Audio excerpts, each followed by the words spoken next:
మీరు వచ్చి ఉన్నారు కాబట్టి సంతోషం. ఆశ్రమంలో కాదు, ఆయన సుందరనారాయణ తోట చూశాను. మాట చెప్పండి. లేదు పోగానే అసలు విశేషం ఏంటంటే హాస్పిటల్లో పనిచేశాను మున్స్వామిరెడ్డి అని. అయ్యా స్వామి వచ్చాడంట చూద్దాం రా అని చెప్పి తీసుకొని పోయాడు. నాకు ఎవరో స్వామి తెలియదయ్యా, ఆ ఏడుకొండ వాడు తప్ప నాకు ఎవరో తెలియదు అని చెప్పానంటే రా పోదామని చెప్పి తీసుకొని పోతున్నాడు.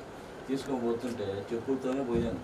తీరా ఇంచుమించు ఒక అరఫర్ల దూరంలో చూశాను స్వామిని. చూస్తే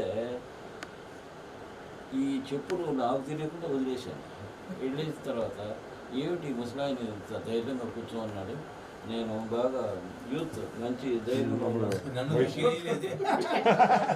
వినండి స్వామి, మీరు డ్రైవర్ కాబట్టి వినండి. ఆ తర్వాత నిలబడి కూర్చొని ఏమిటి ముసలాయన కూర్చోమన్నాడు, ఏమిటి అక్కడ విచిత్రం అని చెప్పాను. అప్పుడు గుండాలు వేసి కూర్చున్నాడు. ఇంత ముద్దు 3 ముద్దులు కాలుతున్నాయి. అక్కడ కూర్చున్నాడు. ఏమిటి ఇంత ఇదిగా ఉంది, ఎవరైనా లేడీస్ కూర్చొని ఉంటే ఒక 40 అడుగుల దూరంలో కూర్చోన్నారు. ఆయనకి ఆయన కూర్చున్న ప్రాంతాన్ని 40 అడుగుల దూరం నుంచే ఉంది క్యూ, ఇటు మగవాళ్ళు ఆడవాళ్ళు. చూసిన తర్వాత ఏమిటి ఈ విచిత్రం అని చెప్పి అనుకొని స్వామిని గురించి ఆలోచిస్తూ ఉన్నాను. నేను స్నానం చేయలేదు. ఇంకొక దుర్మార్గపు లక్షణం ఏంటంటే బాగా కోడికూర తినే అలవాటు నాకు. కోడికూర తిని పోయాను స్వామి చెప్పి ఏం చెప్తే పోతుంది. అవును, కరెక్ట్. తప్పన్నా పోతుంది. ఒప్పుకుంటే క్షమాపణ యాక్సెప్టెడ్ అంతే. ఆ తర్వాత వచ్చేసి ఏమిటి అనుకొని అయ్యా నేను పోతుంటే ఇట్లా స్టెప్ వేసి పోతున్నాను కదండి, చల్లటి గాలి వస్తుంది. ఇది ఏదో ఒక విచిత్రమైనటువంటి స్వభావంగా ఉంది. ఈయన మామూలు మనిషి కాదు, ఈ చల్లదనం ఏమిటి అని చెప్పి అనుకొని చెప్పులు వదిలేసేసి అప్పుడు ఇంకా రియలైజేషన్ వచ్చింది, గుర్తింపు వచ్చేసి అయ్యా నన్ను క్షమించు, నేను సూచి శుభ్రం లేకుండా నీ దగ్గరికి వస్తున్నాను, నన్ను క్షమించిన ఆయన తండ్రి నన్ను క్షమించు అని చెప్పి అనుకొని దండం పెట్టుకొని ఆయన పేరు ఏంటంటే వెంకయ్య స్వామి అని నాకు తెలిసి ఇంకేం తెలియదు. అయ్యా వెంకయ్య స్వామి నన్ను క్షమించిన ఆయన, నేను శుచి శుభ్రం లేకుండా వస్తున్నాను నీ దగ్గరికి, నన్ను క్షమించినట్టుంటే అప్పుడు ఆ టైంకి ఆయన కూర్చున్న ఆయన తిరిగి నాయన రంగయ్య ఇట్రా అన్నాడు.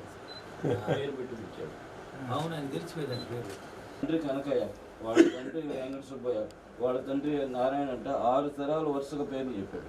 చెప్పేసి నువ్వు అందరి మాదిరి పుట్టలేదయ్యా, సముద్రాలు ఊళ్ళో పుట్టి ఉంటాయి అయ్యా అని చెప్పినప్పుడు ఆయన గోపాలరావే నాకు రాసిచ్చాడు. అప్పుడే బండి ఉంది, నడకలేదు స్వామికి. నేను చూసినప్పుడు నడకలేదు, అందుకే బండి చేయించండి పాపం సుందరరావు. ఆ బండి చేయించిన తర్వాత బండి మీద స్వామి కూర్చొని నడకలేదు. స్వామిని బలవంతంగా డోలీలు పోసేవాళ్ళు ఆ టైంకి. అంటే కస్తూరు అనుకుని ఆయన చూసిన మీరా దసూరు అనుకుని ఆయన కస్తూరు అనుకుని ఆయన పరిచయమేనా? ఆయన బాగా పోయేవాడు స్వామి, దీకుని మాట్లాడేది ఆయన గాడి బండి. స్వామిని ఒకటి తలుపూరులో ప్రతి ఇంటికి వచ్చాడండి ఆయన. ఆ పిచ్చి జనాభాకి అర్థం కాక స్వామి ఆ చూరు కింద కూర్చొని ఉంటే బీడుల తర్వాత మంచాల మీద కూర్చొని ఉండేవాడు. తలుపూరు జనాభా తెలియక అంత దూరం ఎందుకు. ఒక సందర్భం జరిగింది పాపం, కూర్చోలేము అయితే అంకో నాయుడు వాళ్ళ అమ్మ పేరు కస్తూరి అక్కమ్మ. ఆమెదంటే ఇంట్లో పెద్దలు. వాళ్ళకి 6 రోజుల్లో ఇంత గంగాళాలకు 2 బిందులకు భూమిలో పూడ్చి కస్తూరి అక్క. కస్తూరి అంకో నాయుడు కస్తూరి అక్క అని పిలిచేవాడు ఆమె ఊర్లో. అక్కమ్మ అక్కమ్మ పేరు. అయితే ఆమె చూసిందండి ఒకసారి పెంచుకొని వస్తూ దాసుల్లో దిగిందండి రామాదేవి. ఈయన చూసిందంట. చూసినాక ఈయన పోతుంటే అరే అంకయ్య ఈయన మామూలు ఆయన కాదు, ఈయన మామూలు మనుషుడు అనుకుంటున్నాను, మామూలు మనిషి కాదు, జ్ఞాని పరిస్థితి. నువ్వు వాళ్ళ నాయంది కాదంట, పెద్ద నీందంట. నువ్వు ఎప్పుడు పోయినా ఊరికే పోగానే ఆయన 10 రూపాయలు ఖర్చు పెట్టరా అని చెప్పిందంట. కొడుక్కి పోయినప్పుడు ఇంటి రూపాయలు అంటే అప్పుడు ఇంటి 7 రూపాయలు 6 రూపాయలు ఎంత పోయేది. స్వామి పెంచుకోవడానికి పోయింది అనుకో, ఆడ ఖర్చులు కావద్దా, ఎత్తుకోపోయేది ఇచ్చేది. బియ్యము మిరపకాయలు అవి కూడా ఇచ్చి వచ్చేదంట. ఇట్లాంటి పరిస్థితుల్లో స్వామి పాదాసులు మనకులో పోతాడు. అగోనాడు చెప్పింది తెలియదు. అయితే పెంచుకొని పోయి దిగి వచ్చినాక దాసుడు దిగినాక స్వామి 2-3 రోజుల ముందు శనివారానికి ముందు స్వామి రేపు శనివారము మా ఇంట్లో మేము వెంకటేశ్వర స్వామికి పెంచుల స్వామి అంగల పెట్టుకున్నాం. అప్పట్లో పెద్దోళ్ళు సంవత్సరానికి ఒకసారంట పెట్టుకుంటాము, మీరు రావాలని పిలిచిందంట. ఎవరిని? స్వామిని. స్వామి అంత బాగా నడవలే, అక్కడే ఉండడం టోలేతోనేనంట. అట్నే అయ్యా అని ఎవరు ఒకరు కొద్దిగా లేచేది, నలుగురు లేచేది అంటలే. అయితే ఒకరు హుషారుగానే ఉన్నట్టుగానే, మరి అంత హుషారు కాదు, అంత మరీ నడవకుండా కాదు, కొంచెం నలుగురు లేచేదేనంట. అప్పుడు అడినాక సరే వస్తుంది. ఇంకా ఆడికి పోయినాక 3 రోజుల తర్వాత శనివారం వచ్చింది. స్వామి రాలా, బలగముళ్ళ నుండి పోయి, అయ్యా దాసూరు ఆయన ఇట్టనేదండి స్వామి, దాసూరు ఆయన మమ్మల్ని పిలిచినే ఊరన్నా ఆడదాకపోయి రావండి ఆయన పంపించింది. ఎవరిని? ఆయన శిష్యుడిని పంపించిన. ఈయనకి సమ్మతలే, ఈయన బలి ముండోడు అనుకోనాడు. ఆమె వాడింటికి కూడా తీసుకుపోయినా నన్ను మునకాయలు పూరిళ్ళు ముందరిళ్ళు పరంటింట్లో మన ఆవు పెడతానికి గుమ్మడికాయ కొట్టి 2 టెంకాయలు కొట్టి 3 మారువాకులు కొట్టి మారువాకులు నైవేద్యం పెట్టి ఆమెను సాంబ్రాన్ని వేసి కర్పూరం వెలిగించి ఆమె నీళ్లు తల్లి వారాకులు వేసిండంట అంకోనాయుడు. అంటే వారాకులు వేస్తారు వేసినాక ఈయనకి ఈ సూపులోనే ఉండడంట. వస్తానన్యా రకపోయినా ఆయన ఒకరు రక్మత్తుడు. ఆమెను వారాకులు వేసినాక ఏడు నుంచి చెయ్యాలి. మధ్యలో ఉన్న నైవేద్యం మీద ఆయన 7 గుచ్చి తీసుకున్నట్టు కనపడింది. పోగులు 12 గంటలు 11-12 గంటలు స్వామి చెయ్యి కనపడడానికి ఈయన అనుకోని అనుమానం తగిలి దేవుడు తినేస్తుంటేమోనని ఆమె అంత తోటకర్రలు తీసుకొని చేయి అని గట్టిగా వస్తాడు ఆయన.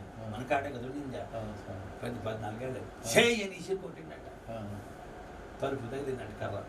ఆమె అటు చూస్తే కుక్క లేదు, పిల్లి లేదు, చెయ్యని ఈంది. ఎవరిది? మన స్వామి చెయ్య. ఆమె తినటం ఆల్చం. స్వామి శిష్యుడు కూడా అన్నం పెట్టి తినేసి ఆమెను ఒక 10 రూపాయలు తీసుకొని మూట కట్టుకొని పక్కకు వేసుకొని ఆమెను చేసిన గొడవకి ఎందుకు ఈయన తగులాడాలా? ఎవరినా పెద్ద ఆయన రాలేదని అడగనట్టుకి. ఆయన అడిగేది స్వతంత్రంగా అడిగేదంట. అడిగితే అప్పుడు స్వామి గుణం కాడు కూర్చొని ఉంటాడంట. కూర్చొని ఉంటే ఈయన ఒకరు దుడుకు మనిషి ఏదన్నా గబగబ నోటితో అంటాడేమని. నీ స్వామి ఒకరు లేచితే కొంచెం ఆమెన ఈయన కాడు కూడా కర్ర ఉండేదంట. ఆమెను స్వామి ఈయన పుట్టెక్కన అంటడేమని లేచి 4 అడుగులు ఆయన ఆడుండగా నేను అనుకోనాడు.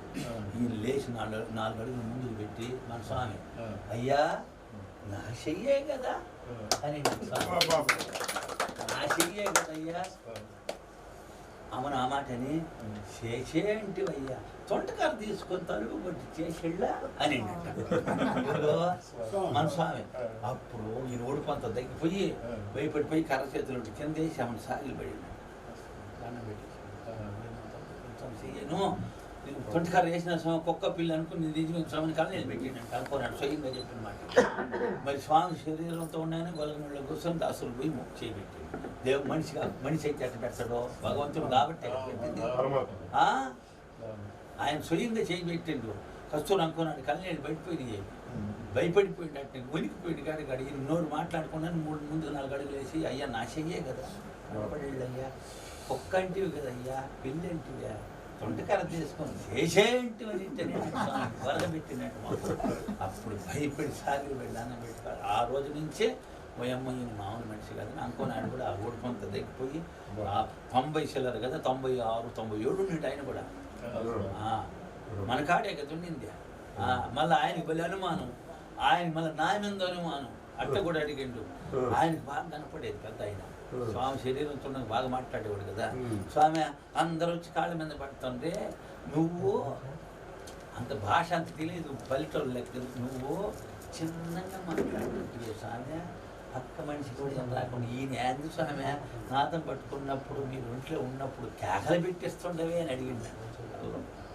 నా సంగతి అడిగితే అయ్యా ఆయన పసిపిల్లవాడు కదా తక్కువ బరువు కదా నిదానంగా అంత అలవాళ్ళే ఆయన ఏంటంటే స్వామి ఆ మాట సమాధానం చెప్తున్నట్టు. అటు ఎన్నో జరిగి ఉండే స్వామి అసలు బాగా అవతల మనిషి అడగబోయేదాన్ని ఈయన ముందుగానే చెప్పేస్తాడు. ఇంకొక సందర్భంలో ఇంకొకరిదే ఉంది.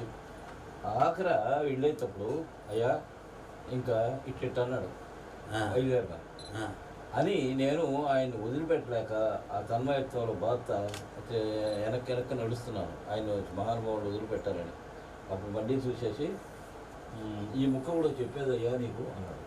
ఏ ముక్క చెప్పేది? ఎన్నో చెప్పాడు, చాలా విషయాలు చెప్పాడు. తర్వాత నేనేం మాట్లాడలేదు. గమ్ముంటే నువ్వు అంతిమ గడియలో శ్రీ రంగనాథ స్వామి సన్నిధి కూడా అడుగుతావు అన్నాడు. ఆయన ఏం చెప్పినా మనం యాక్సెప్ట్ చేసి వినాల్సింది అంతే. అంతే, ఇంకా మార్గమే లేదు. దండం పెట్టుకుని ఇంకా నేను మాట్లాడే క్వశ్చన్ లేదు. వచ్చాను అసలు మాట్లాడొస్తుంది లేదు, మనిషిని కట్టేస్తాడు, రాదు మాట్లాడితే సంగతులు పోయిందా. అయిన తర్వాత ఆ ఒక్క డౌట్ ఏముందంటే అంతిమ గడియలు శ్రీ రంగనాథ స్వామి సన్నిధిలో గడుపుతావయ్యా అని చెప్పి అనుకొని చెప్పాడు. అది రంగనాథ స్వామి సన్నిధి అంటే నెల్లూరా లేకపోతే శ్రీరంగం సెంటర్లా అనేది నాకు అనుమానం. నెల్లూరు కాదు, శ్రీరంగం కాదు, అన్ని రంగాలు ఒక రంగమే. ఈ రంగమే, ఈ ఆత్మపోయి ఆయనలో గడిపో దేవుడని ఒకటే, బొమ్మలకే రూపం కాబట్టి అంతా రంగం పోయి ఈ రంగంలో గడిపోతాడు. పో